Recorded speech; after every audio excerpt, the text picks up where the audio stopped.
Thank you very much, Colette. First, let me thank all of you who have come here to contribute and to share your stories as well as your recommendations on what needs to be done on the problems that you have presented.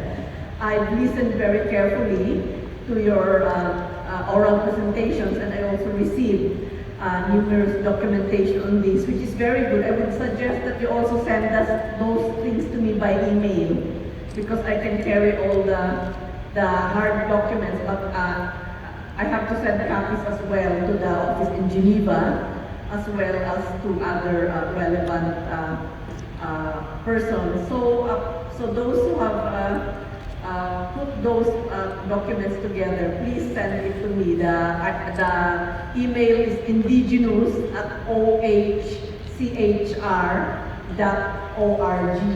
So OHCHR is the Office of the High Commissioner of Human Rights. So send to me those copies so that it will facilitate some of the responses that need to be done. Now, of course, I heard these stories of human rights violations that you have shared, and it really has the sharing of the women who are working on the issues of missing and murdered women has really enriched further my appreciation of the issue. It's a different thing when you read reports and papers compared to when you hear testimonies from victims themselves or relatives of the victims or those who have witnessed or are engaged directly in supporting these human rights violations victims. So I'm so happy that you are able to do that.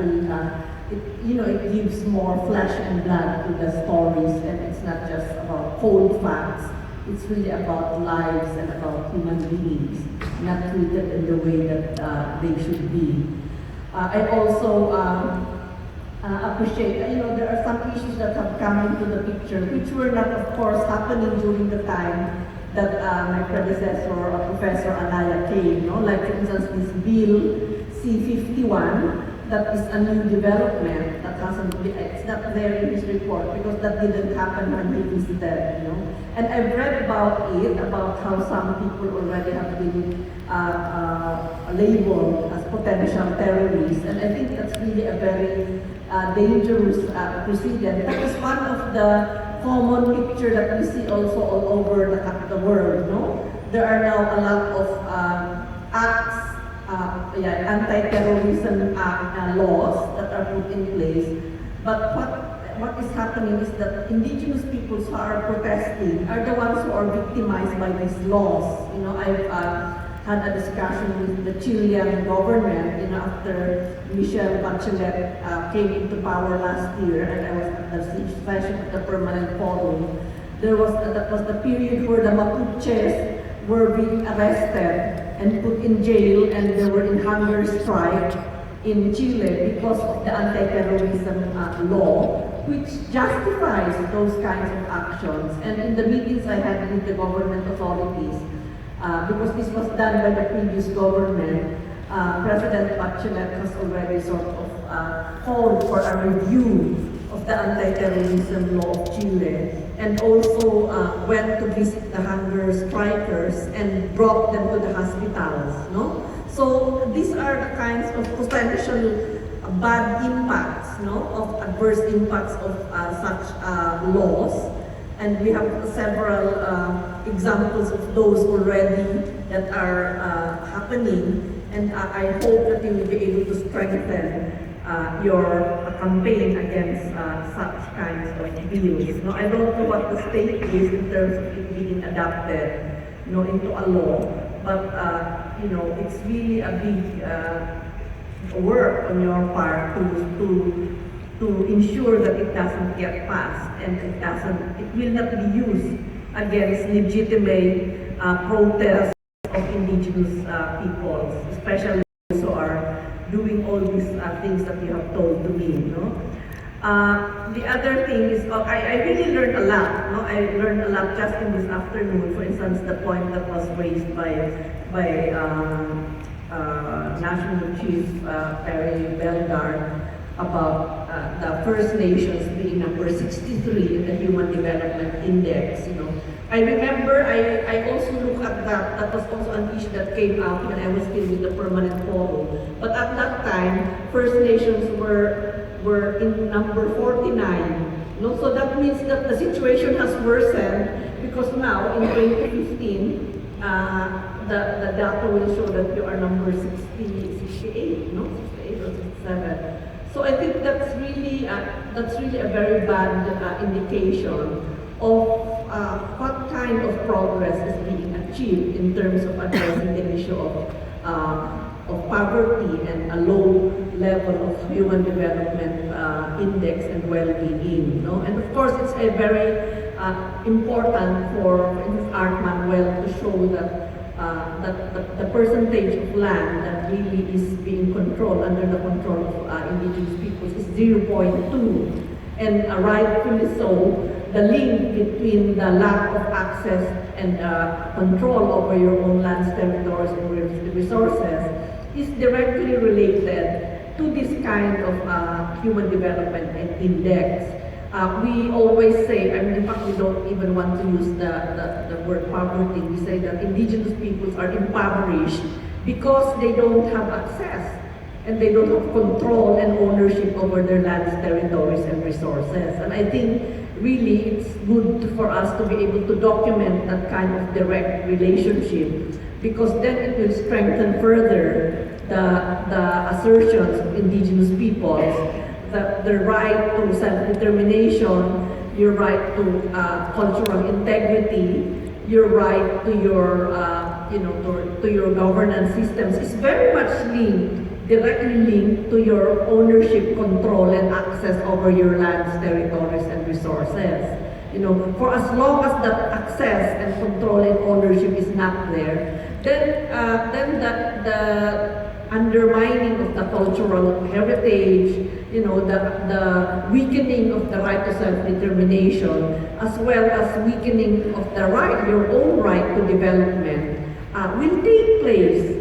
Because many of the reasons why we are still, many indigenous peoples are still in a better shape is because of their control, access, and ownership and use of these lands and territories, whether these are rivers or seas, water bodies. So I think that it's really it's very discouraging to see these kinds of development. But yet, it's also very encouraging to see the good stories, the success stories that has been shared related, especially that's happening here in the West Bank nations, West Bank First Nations, in which you are able to show by an example of by you taking over, asserting your sovereignty and asserting your control over your lives and over your lands and territories, you will be able to really surpass and overcome these kinds of problems. So from what I've been hearing, clearly if there are more and more First Nations in Canada who are able to follow the example of the West Bank First Nations and really assert that kind of control and define how development should take place in their territories, then that's really what I think are the societies that should really continue to exist. These are the alternatives to what we are seeing in terms of the dominant societies, really being so much in trouble, economically, environmentally, as well as socially. I think it's in the dominant societies you see a lot of the social problems of alienation. It's not just in indigenous territories where you are also having suicides and all that. I think more and more it's really happening in many of these dominant societies. Just to, for instance, to highlight that example, for instance, of this plane that went down precisely because the pilot, the co-pilot, is not, is in a very disturbed state. Is really an indication of what can happen, more and more because our societies have lost the capacity to have compassion, to be able to really treat people in the most humane way, and to be able to see the direct needs of of indigenous peoples being alienated and the kind of values and practices that are being perpetuated and propagated within the dominant societies. So I think that also further proves or further provides the evidence of why it's so important to sustain the indigenous values, of reciprocity, solidarity, collectivity, this intergenerational justice, all these kinds of values really need to be disseminated widely, to be internalized by indigenous peoples, wherever they are, and to be practiced by them. The example, the last story about the treaty processes is also another thing that enlightened me about treaties. Usually when you listen to how treaties are the ways in which indigenous people's problems can be addressed, then you think, no, we never have treaties. In the Philippines, we don't have treaties. We never forge any treaties with anybody because we resisted the colonizers, so there was no chance at all for us to develop treaties. When I hear about these treaties here, for instance, in Canada or in the United States, I always sort of think back and say, would have it been better if we had treaties?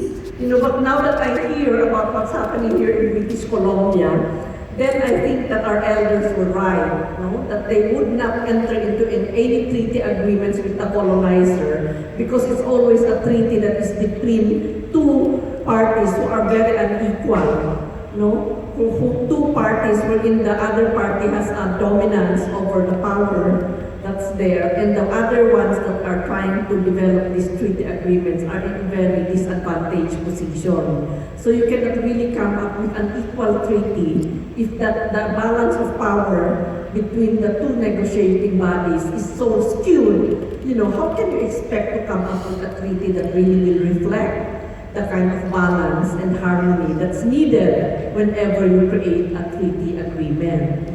So that for me has enlightened me further about the nature of treaties. I guess there are good treaties, but there are also bad treaties. There are unequal treaties, and there are treaties which at least are more equal than the others. So I think we really need to disseminate further these kinds of experiences, because clearly now, with all the treaty arrangements, whether these are trade agreements or investment agreements that are being forged between countries, for instance, now I think Canada is a member of this TPP, this trade treaty on Trans-Pacific, trade agreements.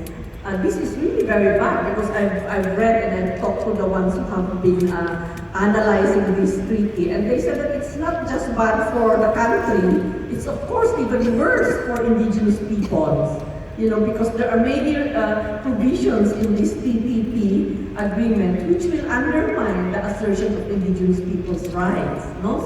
So these are some examples of unequal treaty-making processes that are done between nations, between nation-states, and I think that we need to be engaged much more actively in those as well, because in the end it will have direct impacts on us, whether we have been part of the treaty negotiation or not.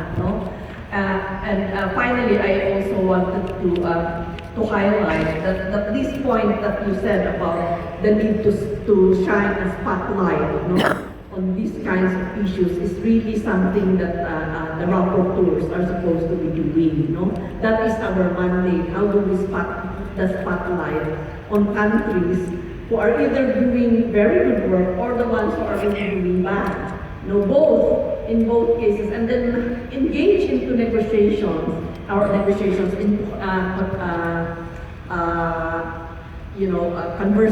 with governments and other actors on how to enhance the good practices and really get rid of the bad practices, And so that's part of my responsibility as a rapporteur, and I will certainly read further on all the documents that you sent to me, that you are going to also send through the email, and make my own conclusions and recommendations based on those submissions.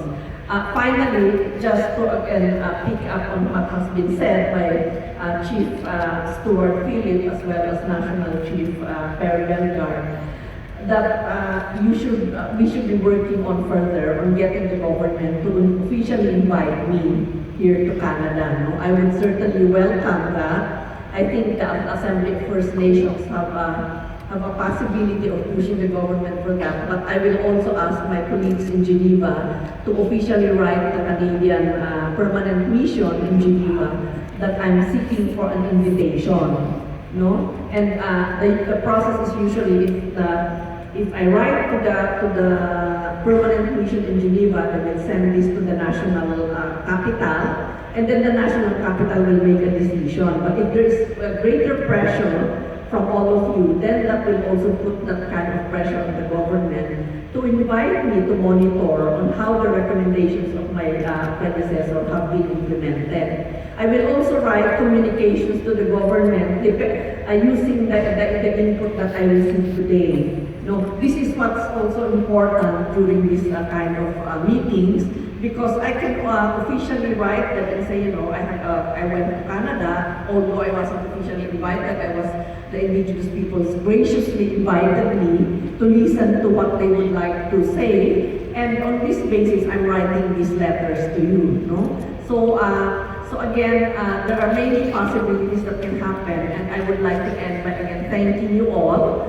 for inviting me, to Chief Robert Louis for hosting us, to Jeanette Armstrong and Greg for making it possible for me to come here to British Columbia. Even in a very short, 2 days, we did accomplish a lot. No, I think we have accomplished a lot, and this is of course the best part usually of the process, because even without such an official visit, I still managed to have these meetings with you, and I certainly appreciate this, and I would commit to you that I will do what I need to do to be able to make these issues more visible, and also to get responses as much as and try to get the kind of responses that we would like from the government. Thank you very much, and thanks to Colette and Don for facilitating this meeting, and to all of the chiefs and to all of you for hosting this meeting and for being here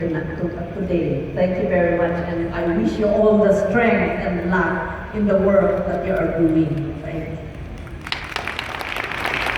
Wow. Stand up here.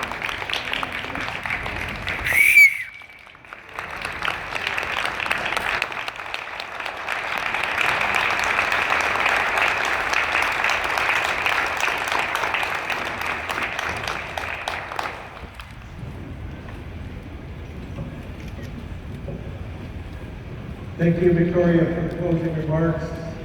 Once again, a man who needs no introduction, especially since we've introduced him several times today. Grand Chief Stuart Phillip will provide closing remarks on behalf